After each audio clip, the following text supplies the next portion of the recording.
You know, when you're on an IVF journey, every single step, every milestone, it feels absolutely monumental. The stakes are so high, the emotions are even higher, and after you get that successful embryo transfer, you finally start to breathe a little easier. But then, you get a call you never, ever expected. A call that brings all that anxiety flooding right back. So let's talk about what happens in that moment. Just picture it. Everything seems to be going perfectly. Those HCG levels are rising just like they should. Everyone is getting so excited. And then you get the news. There's unexpected bleeding. For intended parents and for surrogates, this is an absolutely heart-stopping moment. This really gets right to the heart of it, doesn't it?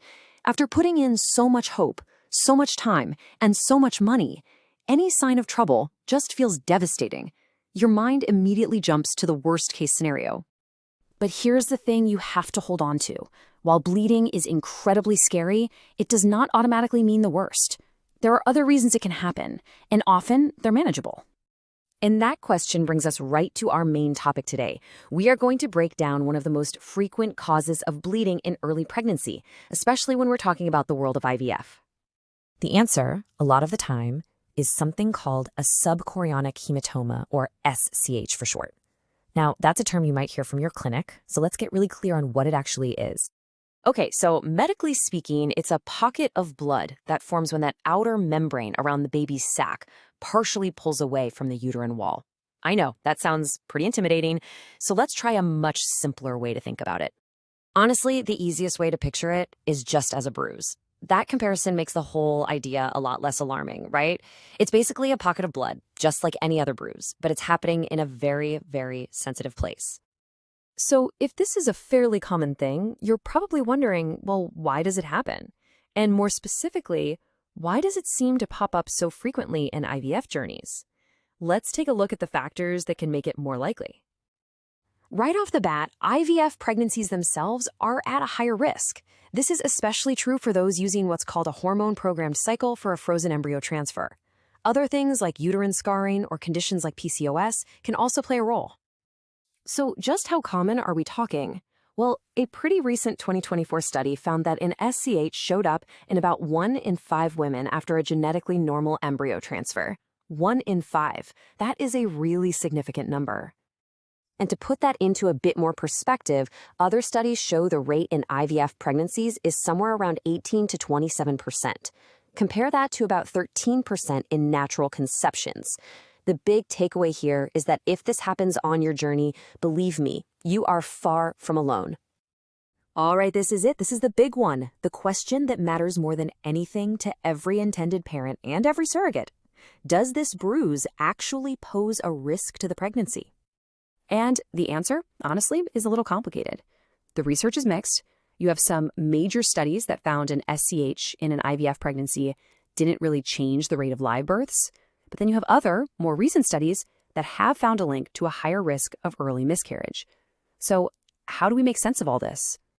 Well, here's the crucial point. Researchers are finding that the most important factor might not be the SCH's size, or even that it exists at all, but whether or not it's causing active bleeding. A silent SCH that's just found on an ultrasound is often seen very differently from one that's causing visible symptoms. Okay, so you have the diagnosis. What happens now? Let's talk about the medical plan, because understanding the path forward can give everyone a much-needed sense of control. The good news is, the plan usually isn't aggressive. It's really more about watchful waiting.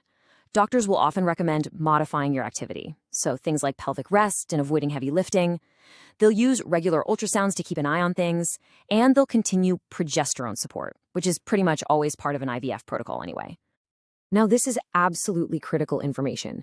While most of these cases are managed calmly, there are clear warning signs that mean you need immediate medical attention.